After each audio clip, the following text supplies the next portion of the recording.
Hello and welcome back to another video with Mater Dei Music. I'm Patrick Torsell, music director and organist here at Mater Dei Latin Mass Community in Harrisburg, Pennsylvania.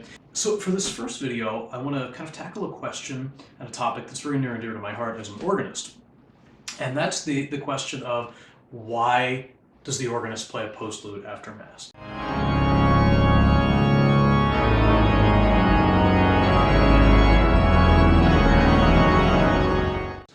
Some people are really just genuinely curious, why have a postlude after Mass is already over? Why are we still hearing something? Some people worry that it might actually be a distraction. Why are you playing that loud piece? Shouldn't it be silent now for people to make their Thanksgiving? Well, it's a great question, and it's got a whole bunch of layers of depth. What I'm hoping over the next few minutes in this video, I can illustrate for you why I believe that the postlude is far superior to just having silence after Mass. Now, before we really get into this specific question, I want to frame another question or another hypothetical for you that I just want you to think about and consider how it might relate to the question about the postlude. So let's imagine for the moment that you attend Mass at a beautiful Gothic cathedral with ornate and beautiful architecture and art and stained glass and all of those things. And your friend walks in the church and he's never seen anything like it before. And he walks in and he looks around and he asks you a question that you weren't expecting. He says, "Wow, why do you have these detailed, humongous statues in my face here? Why all the bright colors and detail work in the stained glass, and the stencil work in the paint and the gold leaf? Why is the altar so ornate? It's distracting me. Shouldn't I be focused on Mass and on God? Why put all those things in the way to distract me?" Just think about that in the back of your mind as we move forward and think how it might relate to the question of the postlude. Now, the first thing specifically about this I want to discuss is the Church's kind of explicit position. And the Church has expressly permitted that the organ be played as a solo instrument in Mass. And we see that specifically in Musicum Sacrum, which I'll quote here: "In some or said Masses, the organ, or other instrument legitimately admitted, can be used to accompany the singing of the choir and the people. It can also be played solo at the beginning before the priest reaches the altar, so it would be a prelude or a procession at the beginning, at the offertory, at the communion, and at the end of Mass." Of course, at the end of Mass is referring either to a recession out, the kind of priest's procession out, or after a closing hymn as a postlude. We also kind of have this corroborated by Pope Pius XII in Musicae Sacrae, where he says, and in this kind of the context here, he was discussing the development of sacred music over the years from the early days of sacred music up until a more modern time. And he says, and I quote, "Thus, with the favor and under the auspices of the Church, the study of sacred music has gone a long way over the course of the centuries. In this journey, although sometimes slowly and laboriously, it has gradually progressed from the simple and ingenuous Gregorian modes to great and magnificent works of art. To these works, not only the human voice, but also the organ and other musical instruments add dignity, majesty, and a prodigious richness." I love that term, prodigious richness.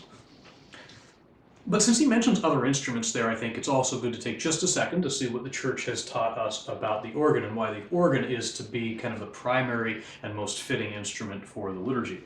And so again, I'll defer here to Pope Pius XII from the same document, where he says, and I quote, "Among the musical instruments that have a place in Church, the organ rightly holds the principal position, since it is especially fitted for the sacred chants and sacred rites.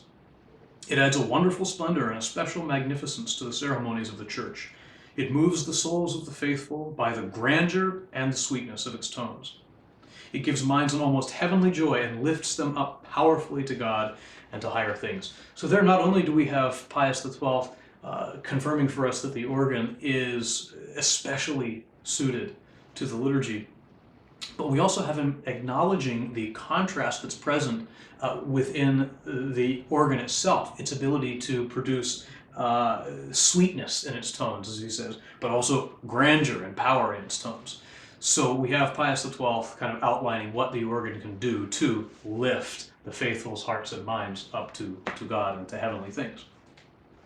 As just a brief, interesting side note, the organ has actually been held in such esteem by the Church over the years that at a variety of different times, it's not necessarily something we would commonly see today, But at various times in the church's history, the organ has been permitted to actually supplant, to replace essentially the choir for certain parts of the Mass, which would normally have been sung. The organ can just play those parts instead, with the sacred ministers simply reciting them in the sanctuary, and the organ kind of taking the place of the choir. Again, it's not something you see commonly now, but it does illustrate how through the years the church has held the organ in such high esteem, putting it essentially on par with the singers for Mass. Now, to really start to kind of get into this, I think we have to do more than just look at what the church has taught us in its kind of guidelines and instructions and legislation on sacred music. I think we really have to get a little more into the philosophy, of the kind of the why part. Why is the postlude good? Well, we have to consider what we are. We are creatures of body and soul. We're not pure spirits. That's what the angels are. We have bodies, physical, material bodies. And as a result of being both body and soul, we do need to nourish throughout our lives and in our worship, not just the soul, but also the body. And the body brings with it its senses, right? And Holy Mother Church, being the good mother that she is, ensures that in the liturgy, she is taking care of our kind of entirety of our being, both body and soul. And when we think about our, kind of daily life, not necessarily liturgically, just our daily life, we're not pure souls, pure spirits. We can't just spend all day in silent prayer and meditation all day, every day. We can't do it. You would die, right? We have physical needs as well as those kind of spiritual needs. We need to eat, we need to sleep, we need to have relationships and interactions with the environment and people around us. All of these things are kind of intrinsic to what we are as human beings. And again, Holy Mother Church knows that and orients the liturgy to kind of feed all of these aspects of the human person. And you see that because all of our senses are really being used and being fed in the liturgy. For example, our sense of sight, we discussed already. You imagine the beautiful architecture and art of the church. That's our sense of sight, and the vestments and the actions that are taking place. Our sense of smell, in the incense, or maybe even Easter lilies, right? So our sense of smell is brought into the liturgy. Our sense of touch, this one's a little more obscure, but it makes sense, right? Our sense of touch comes into play in our postures. We stand, we sit, we kneel, we fold our hands, and we literally are in touch with our worship. Our sense of taste even, when we approach our blessed Lord at Holy Communion and receive the host, when we receive our Lord, body, blood, soul, and divinity, our sense of taste is now also brought into our worship. And of course, our sense of hearing as well. We have spoken word that we hear, we have sung word, and we also have instrumental music. And all of these things are brought together to create within us the appropriate dispositions for worship or for whatever may be happening, kind of liturgically at the time. And when we kind of think about God, we know that God is one. He's simple, he's one. But in our limited mode of understanding, as limited creatures with limited intellect, we can't fully comprehend that kind of oneness of God. And so in order for us to sort of try to grasp certain things about God, we have to attribute to him particular characteristics. For example, we may speak of God's mercy, or of God's love, or of God's tenderness, or of God's justice, or of God's might, or his omniscience, or his omnipotence, or his grandeur, or his majesty. All of those different things are kind of characteristics that we attribute to God, so that in our limited way we can try to understand what God is.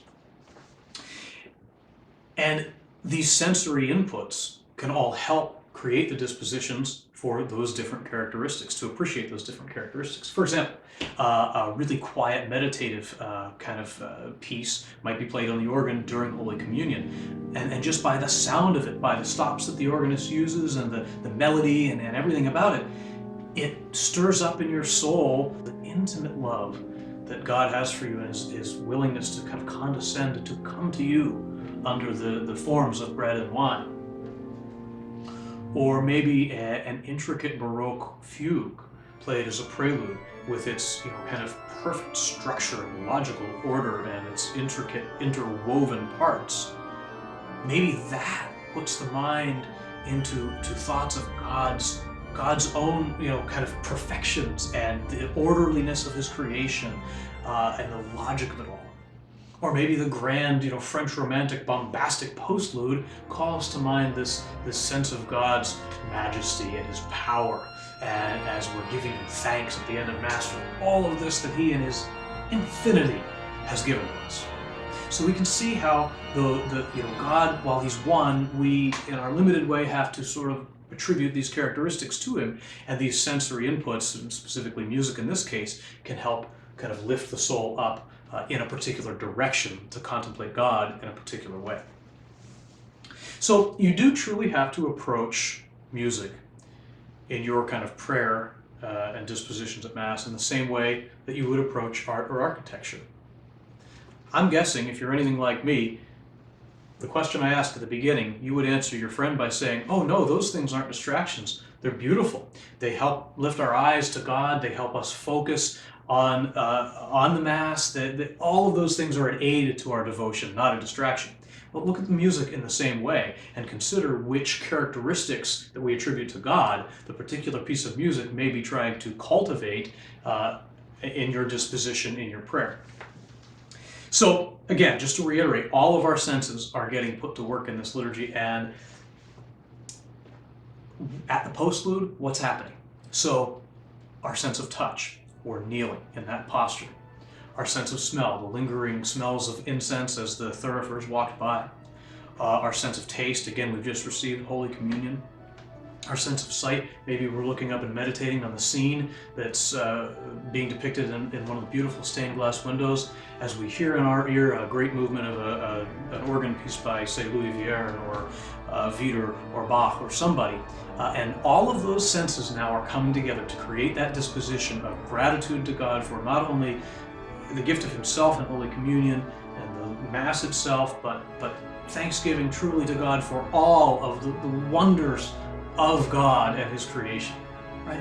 That's what's happening at that moment in the postlude. And that's why, if you approach it that way, you see that having the postlude is actually, can be a better aid to devotion than just silence there. It's one more element to unite body and soul in thanksgiving after Mass. Now, one other thing I'll mention of much lesser importance, but still worth noting, is that it's also kind of the one moment for the organ itself and the organist to give the very best of their technical abilities to God. Because most of the other opportunities for the organ to play solo during Mass do require, and should require, a bit more of a reserved style, right? You wouldn't play a bombastic piece of music during Holy Communion. That would not cultivate the right dispositions, but it can cultivate the right dispositions after Mass ends. So it gives the organ as all of its resources, and the organist and his technical abilities and the gifts given to him by God, be able to give those back to God and hopefully cultivate the proper dispositions in the faithful as well. Now, can this be abused? Goodness, yes. The organist always has to remember, and singers have to remember as well, that what we're doing is to be for the glory of God and the edification of the faithful, not to boost our egos or for some affirmation or accolades or anything like that. And if you struggle with that, it's something to work on and to pray to God for humility. God knows I need to pray for humility, probably a lot more than I do.